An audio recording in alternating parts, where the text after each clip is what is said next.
सर्वकार्येषु सर्वदा महायोगपीठे तटे भीमरथा वरं पुण्डरीकाय दातुं मुनीन्द्रे समागत्य तिष्ठन्तमानन्दकन्दं परब्रह्मलिङ्गं भजे पाण्डुरङ्गं पाण्डुरङ्गकरो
भजे ज्ञानदेवं लोकाभिरामं रणरङ्गधीरं राजीवनेत्रं रघुवंशनाथं कारुण्यरूपं करुणाकरं श्रीरामचन्द्रं शरणं प्रपद्ये हे दुःखभञ्जन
शिवाय नमोस्तु श्री शिवाय नमोस्तु श्री शिवाय नमोस्तु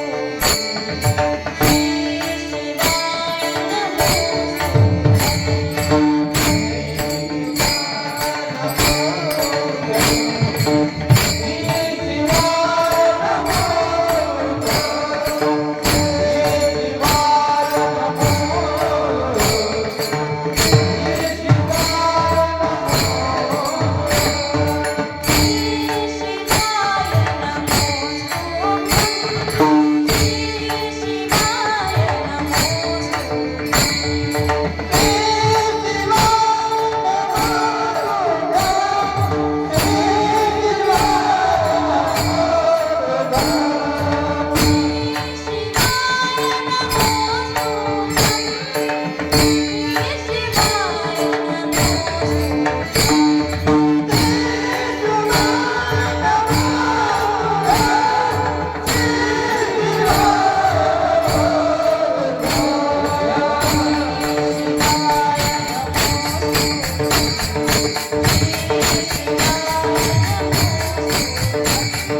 मृत्यू मंगलमय कसा बनवायचा हे फक्त आणि फक्त श्रीमद भागवत कथा आपल्याला शिकवते। पहा, अनेक जन्मांचं पाप श्रीमद भागवत कथेच्या श्रवणानं नाहीस होत। कितीही मोठा पापी असू दे, श्रीमद भागवत कथेच्या श्रवणानं त्याचं सर्व पाप तारून नेलं जातं।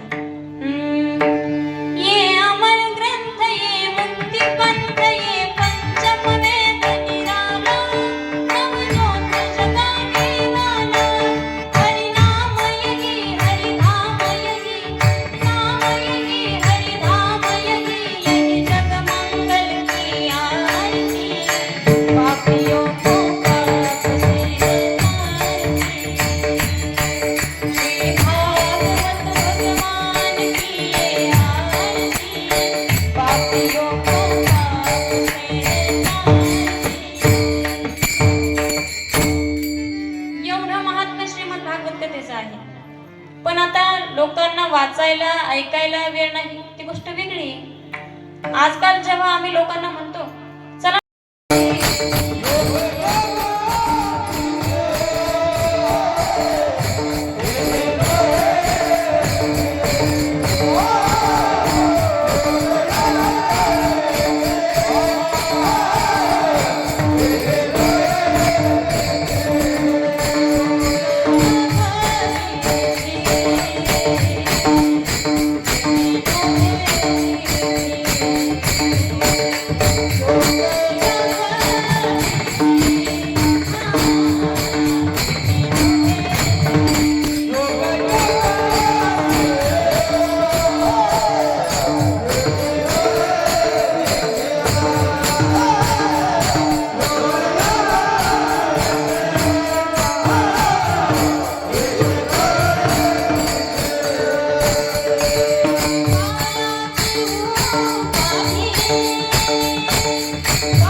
कलियुगातली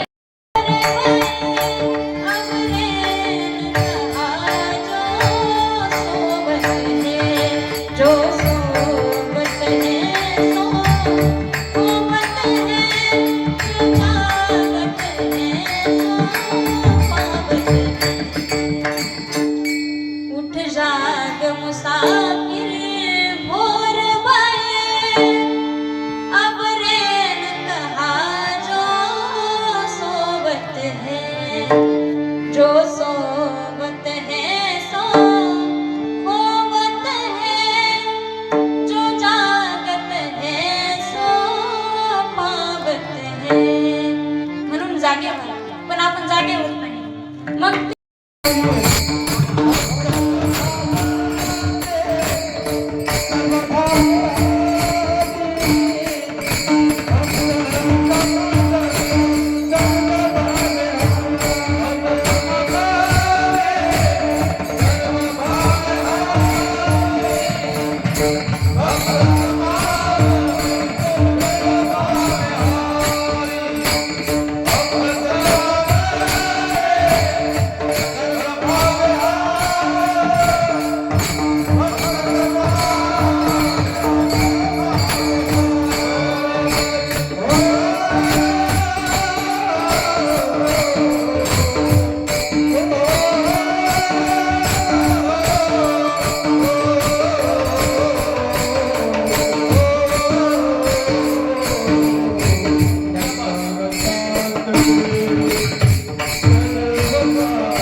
म्हणजे असे आठवडे भक्त व्यभिचारी भक्त देवाला आवडत नाही. अनन्यत्व ज्यांच्यामध्ये आहे ते भक्त देवाला आवडतात आणि म्हणून भक्त समागमे सर्व भावे हरी अशा भक्तांच्या समागमामध्ये तो परमात्मा राहतो. आणि पुढे काय न सांगता करी सर्व काम त्या भक्तांची कामं तो देव न सांगता करतो. मग आजपर्यंत देवानं कुणा कुणाचं काम न सांगता केलंय का तर त्याचं वर्णन नामदेव महाराज करतात.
रामजी का प्यारा